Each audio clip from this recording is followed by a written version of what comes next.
Good morning students. जैसा कि आप सभी जानते हैं कि समर वैकेशन से पहले हमने चैप्टर नंबर 5 कंप्लीट कर चुके हैं साइंस में। तो आज हम चैप्टर नंबर 6 को एक्सप्लेन करेंगे और इसे अच्छी तरह समझने की कोशिश करेंगे। सो स्टार्ट करते हैं। Chapter number 6 combustion and flame. We use different kinds of fuel for various purposes at home. यानी कि हम अपने घर पर तरह तरह का ईंधन यूज़ करते हैं अलग अलग कामों के लिए। In industry and for running automobiles, और उद्योगों में और ऑटोमोबाइल्स यानी कि जो हम वाहन यूज़ करते हैं जैसे बाइक, स्कूटर, कार्स, इसमें भी अलग अलग तरह का फ्यूल यूज़ होता है। Can you name a few fuels used in our homes? क्या आप बता सकते हैं कुछ फ्यूल्स के बारे में, कुछ ईंधन के बारे में जो हम घरों में यूज़ करते हैं? Name a few fuels are using for automobiles. जो हम ऑटोमोबाइल्स में फ्यूल यूज़ करते हैं उनके बारे में क्या आप बता सकते हैं? Your list will contain fuels like, यानी कि तुम्हारी जो लिस्ट है उसमें शायद इस तरह के लिस्ट में नाम हो सकते हैं जैसे ही काउडंग, वुड लकड़ी, कोल कोयला, charcoal, petrol, diesel and CNG. These are some few examples of the different kind of fuels that we use in our houses, automobiles and in industries. You are familiar with the burning of a candle, यानी कि आप सब familiar ही है candle यानी कि मोमबत्ती के जलने से। What are the difference between the burning of a candle and a burning of fuel like coal? यानी कि दोनों में अंतर क्या है, एक कैंडल के बर्न होने में यानी कि एक मोमबत्ती के जलने में और एक कोयले के जलने में। Maybe you are able to guess right, हो सकता है आप लोग सही गैस कर रहे हो। Candle burn with a flame whereas coal does not. It means मोमबत्ती जो है वो फ्लेम यानी कि लो के साथ जलती है, लेकिन कोल लो के साथ नहीं जलता। Similarly you will find many other materials burning without a flame. इसी तरह आप बहुत सारे अलग अलग मटेरियल्स भी फाइंड आउट कर सकते हैं जो बिना फ्लेम के जलते हैं। Let us study the chemical process of burning and the types of flame produce during this process. तो अब हम इस चैप्टर में अलग अलग तरीके से केमिकल प्रोसेस को पढ़ेंगे जो बर्निंग प्रोसेस है और जिसमें फ्लेम प्रोड्यूस होती है इस प्रोसेस के दौरान। The very first question is what is combustion, यानी कि कंबशन क्या है। यहाँ पे कंबशन का फर्स्ट पैराग्राफ में हमें एग्जाम्पल गिवन है, तो उससे पहले हम ये जान लेते हैं कि कंबशन प्रोसेस आखिरकार होता क्या है। A chemical process in which a substance react with oxygen to give off heat is called combustion. यानी कि कोई भी वो प्रोसेस जिसमें कोई सब्सटेंस ऑक्सीजन के साथ रिएक्शन करके हीट जनरेट करता हो, उस प्रोसेस को हम क्या कहते हैं? Combustion. The substance that undergoes combustion is said to be combustible. यानी कि वो सब्सटेंस जो भी कंबशन प्रोसेस को कर रहा है या जो भी कंबशन प्रोसेस के तहत उस रिएक्शन को प्रोसीड कर रहा है, उस सब्सटेंस को हम कंबशन बोलेंगे। It is also called a fuel, और इसे हम फ्यूल भी कहा जाता है या फ्यूल भी कह सकते हैं। द फ्यूल में बी सॉलिड, लिक्विड और gas.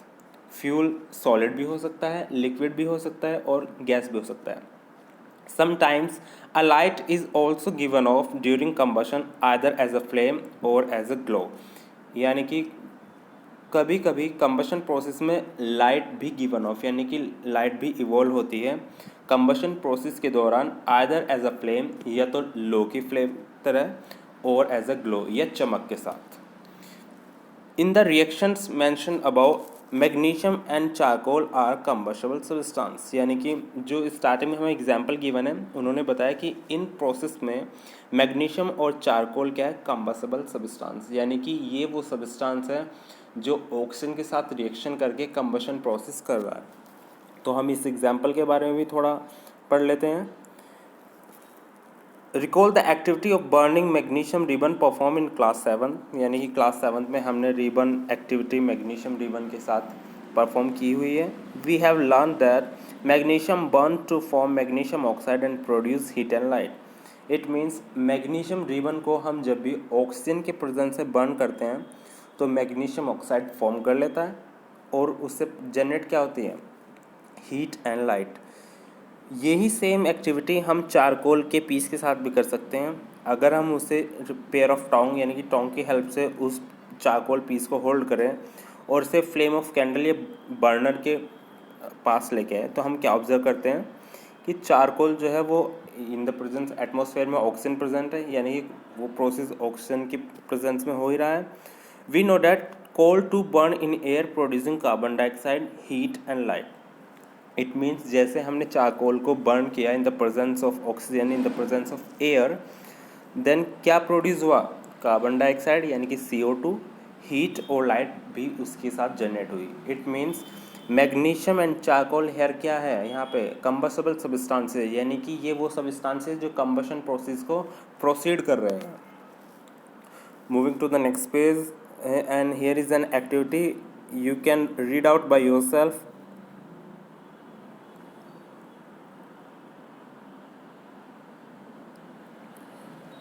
Now here is some explanation of this activity. We will go through it. We find that for combustion air is necessary, यानी कि हमें ये तो पता लग गया कि combustion process एयर की नेसेसरी यानी कि ऑक्सीजन की प्रेजेंस में ही होगा। The candle Burns freely in case when air enter in the chimney from the blow. In case of B, when air does not enter the chimney blow, the flame stick and produce smoke. In case third, the flame finally goes off because the air does not available. ठीक है, ये ऊपर जो activity given है ये इसका explanation है कि तीन इन्होंने प्रोसेस दिखाए हैं। फर्स्ट प्रोसेस में क्या है कि ऊपर से जो जार है, ये चिमनी है काइंड ऑफ, वो ऊपर से खुली है यानी कि उसमें पासेज ऑफ एयर हो रहा है, जिसके कारण मोमबत्ती जो है वो क्या है, फ्लेम कर रही है। यानी in the second process when air does not enter the chimney from below, the flame flicker and produce smoke. उसके बाद सेकेंड प्रोसेस में क्या हुआ कि जो चिमनी है वो बिल्कुल बेस पे रखा हुआ है, यानी कि उसमें नीचे से कोई भी एयर पास नहीं हो रही है, जिसके कारण वो मोमबत्ती की जो लो है वो फ्लिक करने लगी और उसके बाद स्मोक यानी कि थोड़ा धुआं क्रिएट करने लगी, धुआं करने लगी। और एंड द थर्ड प्रोसेस, जब हमने जार को नीचे से और ऊपर से दोनों तरफ से बंद कर दिया यानी कि उसमें कहीं भी ट्रांसफ़र एयर का नहीं हो रहा है, उसी के बाद वो क्या हो, वो मोमबत्ती बुझ गई। या it means the combustion process can not be proceed without air और oxygen. It means air is necessary for the combustion process. Moving to the next page, you might have heard that when cloth of a person catch fire, the person is covered with the blanket to extinguish fire. It means कि अगर किसी इंसान के कपड़े जो है वो fire यानी कि आग पकड़ लेते हैं तो जनरली हम क्या करते हैं कि उसे ब्लैंकेट या कंबल से कवर कर देते हैं, टू एक्सटिंग्विश फायर यानी कि आग को बुझाने के लिए। Now recall some of your experiences. Does a match stick burn by itself? How does it burn? कि मैच स्टिक जो है वो बर्न कैसे होती है, ये प्रोसेस है। You must have had an experience burning a piece of paper. Does it burn when a burning match stick is brought near it? Can you burn a piece of wood by bringing a lighted match stick near it? Why do you have use paper और kerosene oil to start fire in wood oil? Have you heard of forest fire? क्या तुमने सुना है कि जंगलों में जो आग लग जाती है वो कैसे लगती है? Why do you have to use paper or kerosene oil to start fire in wood or coal? और हमें पेपर या कागज़ या केरोसिन ऑयल की ज़रूरत क्यों पड़ती है वुड और कोयल यानी कि लकड़ी और कोयले में आग जलाने के लिए? Do these experiences tell you that different substances catch fire at different temperature? क्या तुमने कभी ये एक्सपीरियंस किया है कि अलग अलग सब्सटेंसेस अलग अलग टेम्परेचर्स पे फायर कैच करते हैं? The lowest temperature at which a substances catches fire is called its ignition temperature, यानी कि वो कम से कम तापमान टेम्परेचर जिस पे कोई भी सब्सटेंस ईजीली आग पकड़ सकता है, उस टेम्परेचर को हम या क्या कहेंगे, इग्निशन टेम्परेचर, या उस सब्सटेंस का इग्निशन टेम्परेचर उसे बोलेंगे। Can you tell now how a match stick does not catches fire on its own at room temperature? Why does the match stick start burning on rubbing it on the side of match box?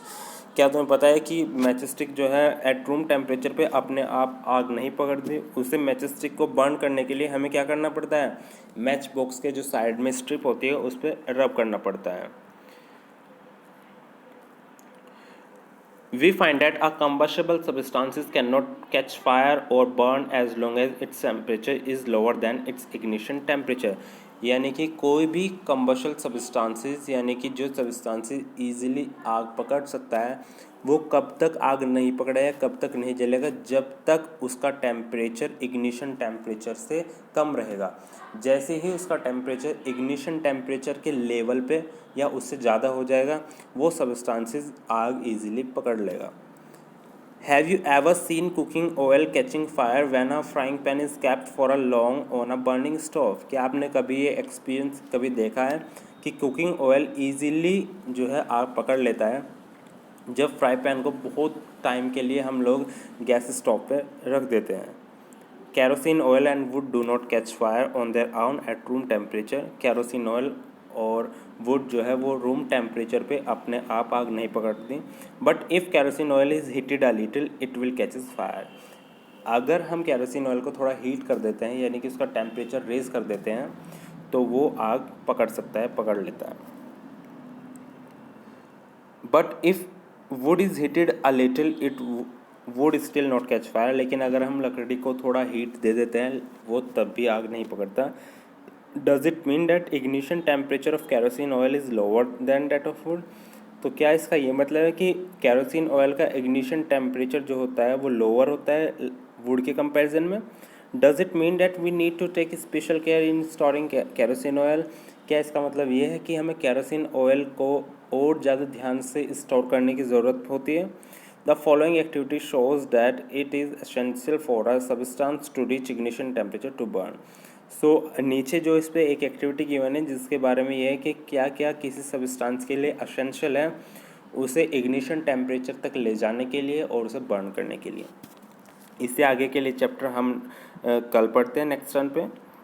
फ़िलहाल के लिए इतना ही। आज आप ये अच्छे chapter अच्छे से पढ़िए और अगर आपको कोई भी प्रॉब्लम है तो आप मुझसे कल पूछ सकते हैं या किसी भी टाइम आप मुझे पर्सनली मैसेज या कॉल करके बात कर सकते हैं। तो आज के लिए इतना ही। Thank you so much and take care of your self.